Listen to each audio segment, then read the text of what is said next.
eu venho aqui numa condição dúbia.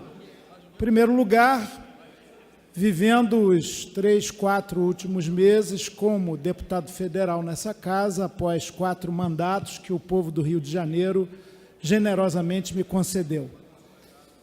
Triste porque na disputa para o Senado, apesar daquele 1.281.373 votos, que é muito honroso para quem teve 7 segundos de televisão e pouco mais de R$200 mil para a campanha, não foram suficientes para que ocupasse uma cadeira lá no Senado. Mas essa derrota real, eu não gosto de autoilusão, autoengano, ela não elide, não esconde a minha profunda alegria, porque sou parte de um processo coletivo.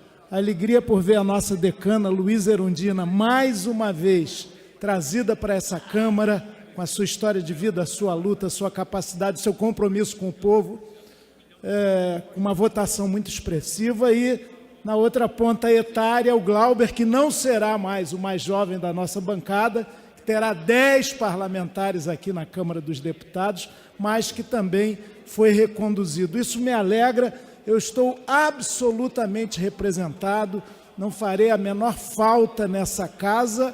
A nossa bancada me representará, assim como todo o povo que nela votou, com sobras. Superamos a cláusula de barreira, superamos todas as dificuldades, inclusive a tremenda e avassaladora onda conservadora, reacionária, regressista que toma conta do país. Eu senti nessa eleição de domingo, pelo menos lá no Rio de Janeiro, que não havia aquele elemento da esperança. A conquista do voto para a nossa geração foi muito penosa. Custou luta contra a ditadura, contra a censura, contra a tortura, que alguns insistem em elogiar, isso é patético, mas votar para presidente, sobretudo, foi uma baita conquista, muito forte para a minha geração, uma superação daquela página infeliz da nossa história que não pode virar passagem desbotada na memória das nossas novas gerações. Mas eu senti mais um clima de raiva, de ódio e muito voto de protesto, no sentido de vamos quebrar tudo, vamos deixar tudo arrasado, e eu temo, inclusive, pela composição dessa Câmara, ainda emanada das urnas, com muita gente que tem mais a linguagem da truculência. Por exemplo, quebrar uma placa com o nome de Marielle Franco e exibir isso como um troféu é algo, no mínimo, desumano. É uma ofensa à memória das pessoas. A gente tem que ter respeito pelos vivos e pelos mortos. Matar a facadas mestre Moa do Catendê, deputado Nelson Pellegrino, a partir de uma discussão política, é inaceitável. Esse quadro, esse clima não pode prosseguir no Brasil. Nós não vamos aceitar que a força dos argumentos seja substituída pelo argumento da força.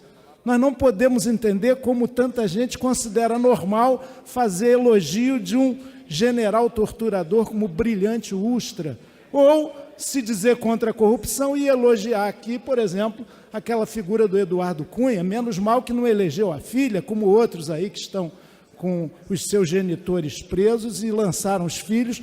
O povo fez, de alguma maneira, uma certa justiça, nós consideramos muito insuficiente. A nossa democracia continua de baixa intensidade, com uma desigualdade profunda, tanto nos recursos, inclusive de origem pública, quanto no tempo de TV e rádio. Então, a gente precisa de uma profunda reforma política, que eu espero que a próxima legislatura tenha condições de fazer. Com uma reforma tributária radical, o rico não paga imposto nesse país. Nós temos uma democracia de baixa intensidade, inclusive do ponto de vista econômico. 7 de cada 10 famílias continuam ganhando apenas 2 salários mínimos. 53% dos impostos do bolo tributário no país vem daqueles que ganham até 3 salários mínimos. Há algo de muito errado na estrutura administrativa, econômica, tributária e política do Brasil.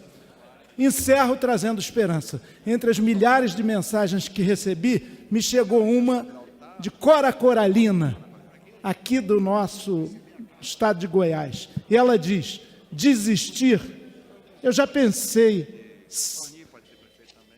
seriamente nisso, mas nunca me levei seriamente a sério. É que tem mais chão nos meus olhos do que cansaço nas minhas pernas, mais esperança nos meus passos do que tristeza nos meus ombros, mais estrada no meu coração do que medo na minha cabeça. Assim seja. Vamos à luta, vamos prosseguir. Obrigado, deputado Rocha. Vamos continuar alimentando a esperança. Uma nação se constrói com um projeto utópico do vir a ser, da igualdade, da justiça e da paz. E o nosso móvel tem que ser povo organizado e consciente e esperança em dias de justiça e num tempo de mais delicadeza. Muito obrigado, presidente.